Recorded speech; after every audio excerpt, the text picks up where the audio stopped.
1980년 제가 서울에 처음 올라왔을 때의 풍경이라는 것은 온통 개발, 뒤집는 것의 모습들을 처음 본 것들이었어요. 강남 지역에는 아직 논이 남아 있는데 군데군데 공사판이 벌어지고 있고 아파트가 서고 있고, 서울 중심 쪽에는 낡은 건물들 사이에 새로운 빌딩들이 들어서고 있고,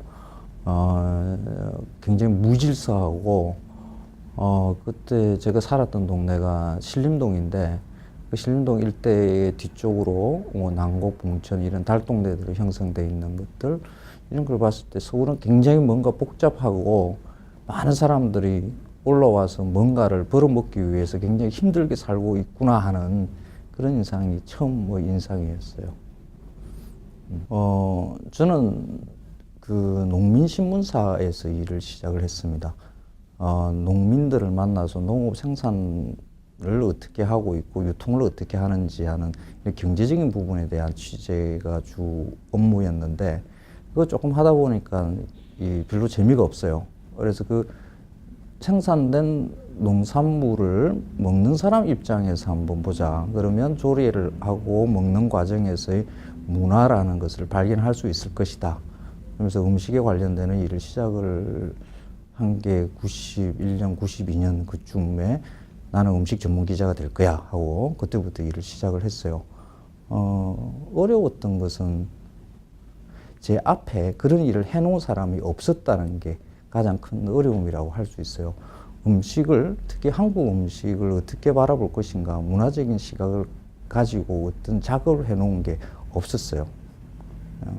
그래서 어떻게 보면 거의 독학하다시피 일을 갖다가 지금 했고, 지금도 그렇게 하고 있는 편인데, 이제 지금 저와 비슷한 일을 하는 분들이 이렇게 많이 지금 계세요. 그래서 이제 그런 분들이 어떤 동지의식 같은 게 이런 게 생겨서 요즘은 조금, 좀 편안하게, 기분 좋게 좀 일을 하고 있는 편입니다. 제가 어릴 때부터 꿨던 꿈은 그 글쟁이가 되는 거였어요. 제 글이 다른 사람들과 어떤 공감의 무엇을 만들면 좋겠다 하는 이런 생각을 가지고 있었죠.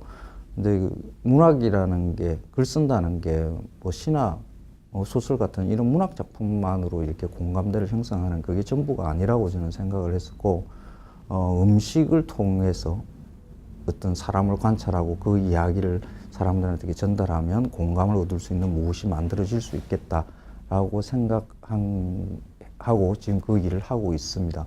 그러니까 음식이라는 건 저한테 어떤 절대의 제가 추구해야 될 무엇으로 이렇게 있는 게 아니라, 음식은 그 너머에 있는 그 사람들을 들여다보기 위한 하나의 수단이고 통로이고 거울 같은 이런 존재이죠. 마칼럼니스트라는 직업을 음식에 집중하는 사람 이렇게 자칫 오해할 수가 있는데, 그렇지 않고 그 음식을 먹는 사람에 집중해 있는 일을 하고 있다고 이렇게 보시면 좋겠습니다. 음식은 개, 돼지, 소 이런 그 짐승들도 있잖아요. 먹는 거죠. 그거는 사료이고, 사람한테 음식이라는 것은 그냥 단지 몸을 유지하기 위한 영양의 상태를 유지하기 위한 그걸 너머에 있는 거라고 봐야 되는 거죠. 그래서 저한테 음식은 사람을 읽을 수 있는 하나의 통로 같은 그런 것으로 저는 이해를 하고 있습니다. 예, 황교익입니다. 제가 하려고 한 이야기를 조 교수님이 있잖아요. 다 하신 것 같아요. 이렇게 똑같은 이야기, 똑같은 생각이 전혀 다른 것을 주제로 해서 이렇게 전달된다는 게 저도 앉아서 들으면서 깜짝 놀랐습니다. 일상의 이야기, 우리의 것을 되찾자 하는 게 제 항상 주장이고 그 이야기를 하러 나왔거든요. 교수님 잘 들었습니다. 이제는 제 이야기에 한번 좀 지루하죠? 재미있게 한번 해보려고 노력을 해보겠습니다. 근데 전혀 재미없습니다. 제가 서울 음식은 어떻게 탄생하였나라는 제목입니다. 서울 음식이 뭐지 하는 그 질문은 제가 한 10년 정도 전에 그때부터 만들어진 것입니다. 서울시에서 서울 음식을 내는, 서울의 전통적인 음식을 내는 식당들에 대한 선정 작업을 했습니다. 그걸 공고를 내고 서울에 있는 식당들 중에 서울 음식을 내는 식당들을 갖다가 추려가지고 선정위원회를 조직을 해서 식당을 갖다가 이렇게 내겠다, 홍보하겠다 그렇게 했는데 그때 저도 서울 음식이 뭐지 하고 있잖아요. 그때 질문을 가졌어요. 아까 사회자도 그 이야기를 했는데 서울 음식이 뭡니까? 꼽아봅시다. 서울 음식. 설렁탕 하나 정도 넣고 또 뭐가 있을까요? 안 떠오르죠. 뭐 흔히 지역의 음식 그러면 금방 떠오릅니다. 부산 그러면 뭐 꼼장어도 있고요, 돼지국밥도 있고, 그죠? 대구 그러면 뭐 곱창도 있고, 뭐 이 막창 뭐 여러 가지 떠오르는데 서울 음식 그러면 잘 안 떠오릅니다. 궁중 음식 정도 좀 떠오를 수가 있고요, 그죠? 그런데 서울시에서 그렇게 선정을 하기는 했어요. 그래서 그걸 이름을 처음에는 서울 음식 뭐 어쩌고 했는데 좀 이름이 바뀌었어요. 서울의 자랑스러운 한국 음식점, 그러니까 전통 맛집회가 서울시 아마 홈페이지도 지금 아직 운영이 되고 있을 겁니다. 매년 선정 작업을 합니다. 이 음식점들을 보면 한정식집, 고깃집, 횟집, 조금 규모 있고 그럴듯하게 차려놓은 그런 식당들이 선정돼 있어요. 좀 돈 좀 써야 되는 데입니다. 그 서울시에서 그 강의를 한 적이 있는데 이걸 두고 제가 그렇게 이야기를 했어요. 서울 시청 공무원들이 다 같이 웃던데 공감을 했어요. 서울시 공무원들이 접대받기에 가장 좋은 음식점. 딱 접대용 음식점들입니다. 그걸 갖다 선정을 했더라고요. 그리고 계속 지금 운영이 되고 있습니다. 그러면서 이때 2003년 이 이후로 제가 항상 의문을 가졌던 게 이것입니다. 서울만의 음식이 있는가 진짜. 서울 음식이 서울은 한양이었으니까 조선시대에 궁이 있었으니까 궁중 음식을 서울 음식이라고 할 수 있을까? 양반이 많이 살았으니까 양반 음식을 두고 서울 음식이라고 할 수 있을까? 네, 그 의문을 가지고 고민했었습니다. 그래서 서울 음식이라는 것을 뭐라고 한번 개념을 정리부터 해보자 하고 보통 어느 지역의 음식이라는 것은 조금 범위를 좀 높여보죠. 한국 음식이라고 하는 것은 한국 사람이 일상으로 먹는 음식인데 그걸 먹으면서 내가 한국 사람이 맞지 하고 정체성을 확인해 주는 음식들, 그걸 한국 음식이라고 할 수가 있어요. 내가 한국인이니까 즐겨 먹는 음식들 있죠. 그게 한국 음식이라고 할 수가 있습니다. 프랑스 사람은 프랑스인이니까 즐겨 먹는 음식, 나는 프랑스니까 이걸 먹어 하는 그 프랑스 음식이고, 일본 뭐 어떻게 됩니다. 다 민족마다 국가마다 그런 게 대충 그렇게 만들어지죠. 그러면 서울 음식이란, 그러면 그 개념 안에 넣어보면 이렇게 됩니다. 서울 사람들이 두루 먹으며 또 그 음식을 먹으면서 자신이 서울이라는 문화 공동체 안에서 살고 있다고 느끼게 해주는 음식. 자, 여기까지 있습니다. 자, 떠오르는 음식. 서울 안 사세요? 저도 경기도민입니다. 근데 경기도 음식하면 진짜 안 떠올라요. 서울 음식보다 더 힘듭니다. 그렇게 해서 제가 생각해낸 서울 음식입니다. 설렁탕, 종로 빈대떡, 신림동 순대, 성북동 칼국수, 마포 돼지갈비, 신당동 떡볶이, 용산 부대찌개, 장충동 족발, 청진동 해장국, 연동고 감자탕, 을지로 평양냉면, 오장동 함흥냉면, 동대문 닭 한 마리, 신길동 홍어, 홍대 앞 일본 음식, 을지로 골뱅이, 왕십리 곱창. 서울시에서 선정한 그 음식점하고 전혀 관계없는 음식들로만 이렇게 다 채워졌습니다. 이게 왜 서울 음식이라고 했는지, 그리고 이 음식들을 쭉 취재를 해서 이렇게 책을 냈습니다. 올해 나온 책인데, 서울을 먹다, 건방지게 서울을 먹은 것처럼 이렇게 책 제목을 정했습니다. 사실 서울시에서 한 일에 대한 제가 작은 반항을 한 겁니다.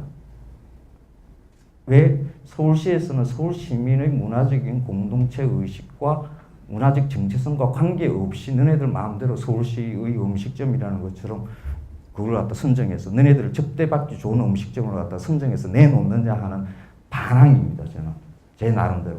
그래서 10년이나 걸렸어요. 요까지 생각해내는 데까지가. 자, 하나하나 거기에 대해서 왜 저게 우리 서울 음식인가를 설명을 하겠습니다. 조선의 한성의 한양이 서울의 자리였던 것은 맞습니다. 사대문 안이 조선의 한성이었죠. 그때 당시, 그러니까 그 조선 내 당시의 인구수를 대충 이렇게 찾아보니까 한 20만 명 정도 살았더라고요. 조그마한, 지금으로 보자 그러면 뭐 조그마한 소도시 정도의 것입니다. 그 안에 궁에서 살았던 왕족이라는 것은 그냥 모래알 아주 한 줌밖에 안 되는 사람들이라고 할 수 있죠. 조선 전체로 보자 그러면 왕족이라는 것은 정말 얼마 안 됩니다. 이게 왜 얼마 안 되냐 그러면 그 권력은 집중을 해야 되거든요. 대부분 그 왕권을 확보하기 위해서 옆을 다 쳐버려야 됩니다. 그 김정은이가 장성택인가 쳐내버리는 것처럼 그 똑같습니다. 그 왕자의 난 이러면서 막 다 죽여버리고 이러잖아요. 오직 그 지존은 한 사람이어야 되는 거죠. 그래서 왕족이 얼마 안 됩니다. 그 사람들이 먹었던 음식을 두고 조선의 음식을 대표할 수 있을까? 20만의 서울 한성 사람들의 음식을 대표할 수 있을까? 이것도 생각해 봐야 됩니다. 지금 궁중 음식을 두고 대한민국의 대표 음식인 것처럼 이야기하는 것, 이거 한번 생각해 봐야 돼요. 이게 이시왕가 집안 있습니까? 이시왕가 집 없죠. 거의 사라졌죠. 근데 광복 무렵에는 이제 일제가 조금씩 이제 서울을 조금씩 넓히죠. 사대문도 그 성을 다 흘어버리고 사대문도 개방하고 이러면서 조금씩 넓힙니다. 그러면서 한 90만 정도 살았고요. 광복 무렵에 1960년에 240만, 70년에 540만. 순간순간에 있잖아요. 한 10년 사이에 2배씩 늘어납니다. 이렇게. 1980년에 840만. 80년대 중반에 서울이 1000만이 됩니다. 이 성장 속도로 보면 엄청나죠.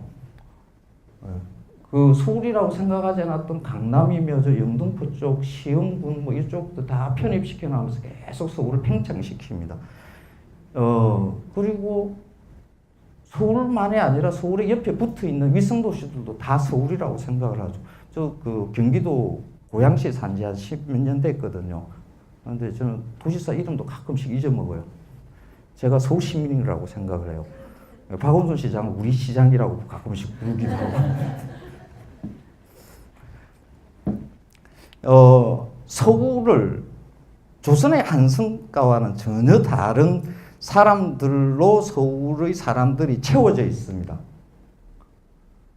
한 100년 사이에 전혀 다 서울의 바깥에 있던 사람들이 여기 서울에 와서 다 사는 거죠. 이주민의 도시라고 할 수가 있습니다. 이 이주민의 도시의 사람들이 먹고 사는 무엇에 대해서 관찰을 해봐야 되겠다라고 저는 생각을 하는 거죠. 이주민. 여러분들 중에 3대 이상 이 서울에서 살았던 이제 조금씩 있겠다. 3대 이상. 거의 없을걸요 아마?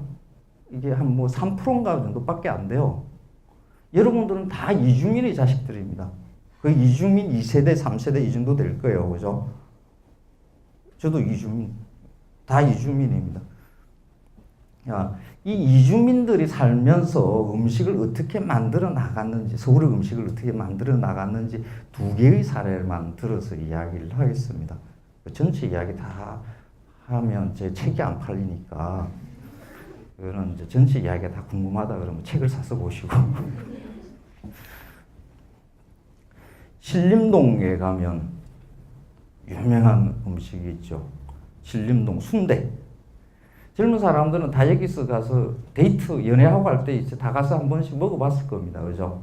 여기다가 소주 막걸리 이렇게 먹어봤겠죠. 이 신림동 순대가 언제부터 생겼을까요? 왜 여기서 생겼을까요? 이 질문부터 한번 던져보고 이렇게 접근을 해야 하면 우리가 어떤 음식, 우리 이주민 서울 사람들이 어떻게 살았는가가 대충 드러납니다. 이 순대라는 음식은 전국의 시장, 재래시장 골목에는 다 있는 음식입니다. 그죠?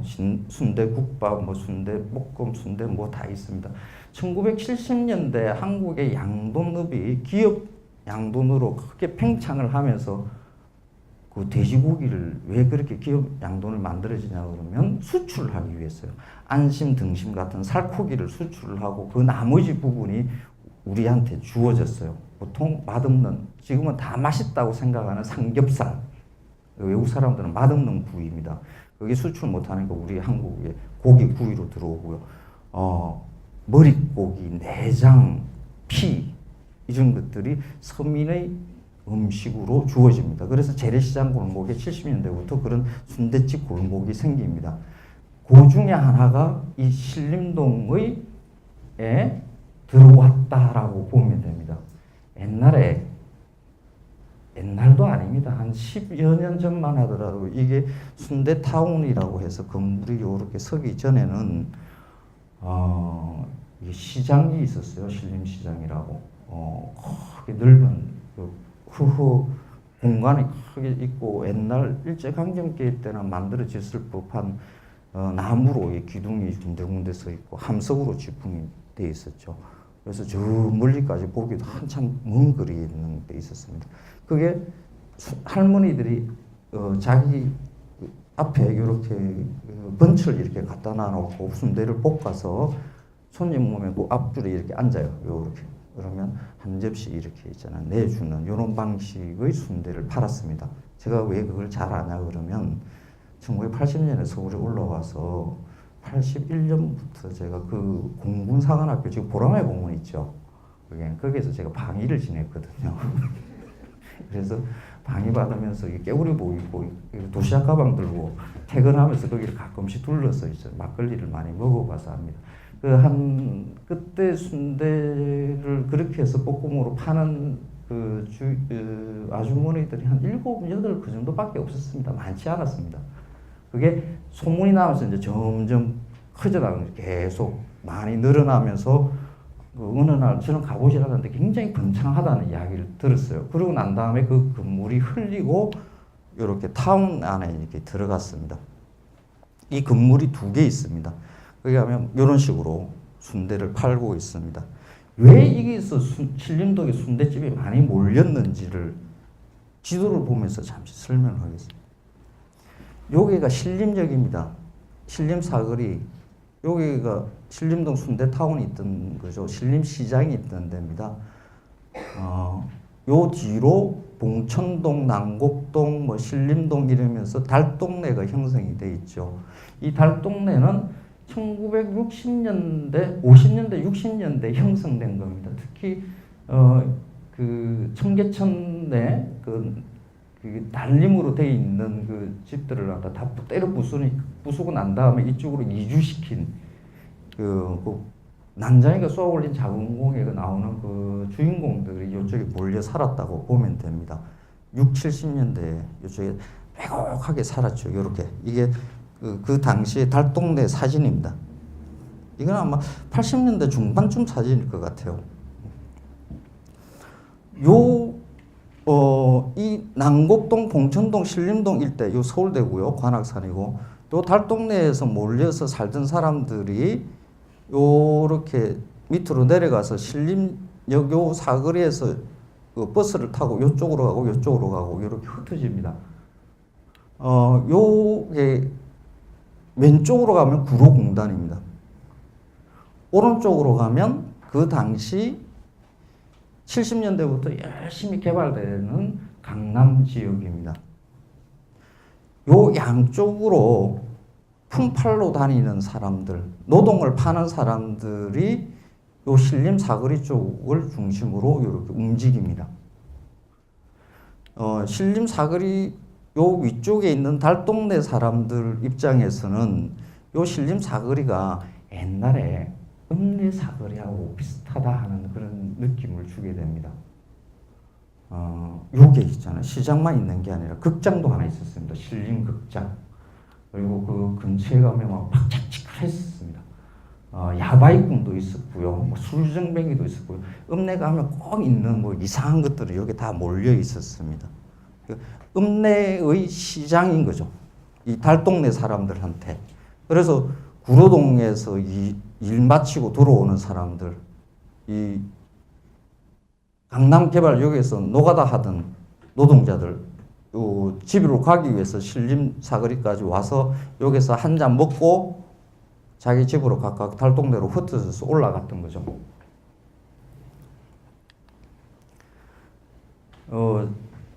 순댓집 거기 가보면 이상하게 있잖아요. 다 전라도 간판을 붙이고 있어요. 전라도 여수. 한 80%가 그겁니다. 완도, 강진, 전라도 여수, 익산, 전주, 순창, 그죠? 남원. 이게 그 서울이 팽창하는 그 과정에서 가장 많은 서울 사람 이주민으로 들어온 사람들이 전라도 사람들입니다. 그 이유가 한국 근대화 과정에서 전라도 지역은 농업 지역으로 내버려 두거든요. 산업화 과정에서. 농촌 지역에서 먹고 살지를 못하니까 서울로 계속해서 유입해서 들어왔던 거죠. 노동 시장에 좀 생산직이 있는 힘든 노동을 하는 사람들은 전라도 사람들 굉장히 많습니다. 이 동네 전라도 사람들 참 많습니다. 그 사람들이 여기에 모여 자기 읍내인 것처럼 생각하면서 먹으니까 그게 자연스럽게 이 상호들도 이 전라도의 지명들이 붙는 겁니다. 내 고향인 것처럼 앉아서 먹는 거죠.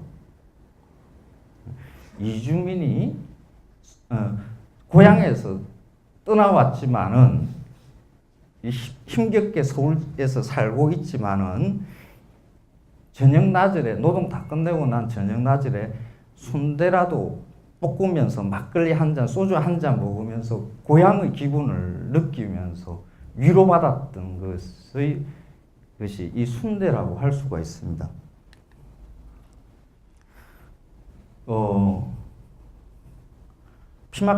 피막길도 없어진 거 굉장히 아쉬워합니다. 저도 굉장히 아쉬워했던 지역 중에 하나입니다. 이 동네에서 제가 한 10여 년 월급쟁이를 했거든요. 매일 저녁 이쪽에서 술 품마시던 데입니다. 열찻집, 청일집, 제 단골집입니다. 이 주인 아저씨 있잖아요. 제 잘 압니다. 가면 굉장히 반깁니다. 지금도 다 없어져 있습니다. 그래서 피막길을 제가 요렇게 남아 있습니다. 이 피막길에 가면 유독 많은 게 빈대떡집입니다. 저 종로 상가까지 가면 뭐 종로 빈대떡 해가 많습니다. 이 빈대떡집이 왜 이쪽 동네에 많은지에 대해서 조금 생각해보자 해가지고 좀 깊이 있게 한번 들여다봤습니다. 빈대떡이라는 것은 이렇게 사진이 잘 안 나옵니다. 이렇게 번철에 돼지 기름을 이렇게 흘려가지고 녹두 반죽을 이렇게 붙이는 거죠. 딱 들어가기만 하면 기름내가 확 올라옵니다. 그죠? 뒤집는 소리, 지글지글 하는 하는 소리가 들리죠. 예. 제가 이분들 초상권 때문에 얼굴을 못 내놨습니다. 이렇게 좁은 의자에 앉아서 닥지닥지 앉아서 이렇게 막걸리를 먹습니다. 이 청일집이나 이 열차집이나 가서 막걸리 한 잔 한두 시간 먹고 나오면 다 목이 쉬어요. 옆에 사람들이 다 막 붙어가지고 이렇게 막걸리를 먹으니까 소리가 막 서로들 목소리가 엉키니까 그냥 오래 고함 지르면서 있잖아요. 술을 마셔야 됩니다. 여기는 아직 담배도 필 수가 있어요. 담배 피면서 술 한잔 마시면서 막걸리 요렇게 막 자지껄한 소리, 요 바로 옆에서 빈대떡 부치는 소리, 지글지글 하는 소리 들리고 하는 게 이게 어느 날 갑자기 여기 앉아서 막걸리를 먹다 보니까 이 생각이 툭 떠오르는 거예요. 잔치집 같다. 잔치할 때 돼지 기름 발라가지고 빈대떡 부치는 거 옛날 우리 시골 살 때 있잖아요. 다 그렇게 했었던 것 중에 하나입니다. 그리고 잔치집 되면 잔치집은 워낙 그 사람들이 많이 오기 때문에 고래고래 고함 지르고 그렇게 마련입니다. 막걸리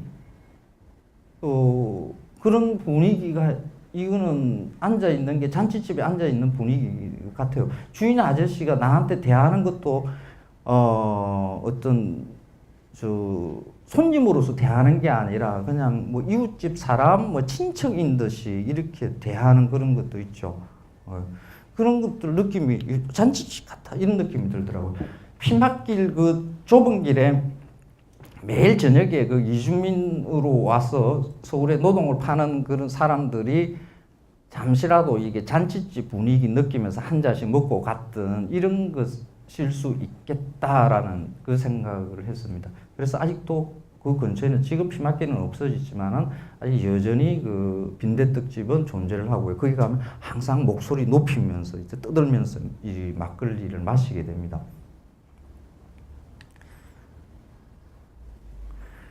이 두 개의 예를 들었었는데 앞에 제가 이야기 드렸던 10여 개의 음식들이 다 그 정도의 이야기들을 다 가지고 있습니다.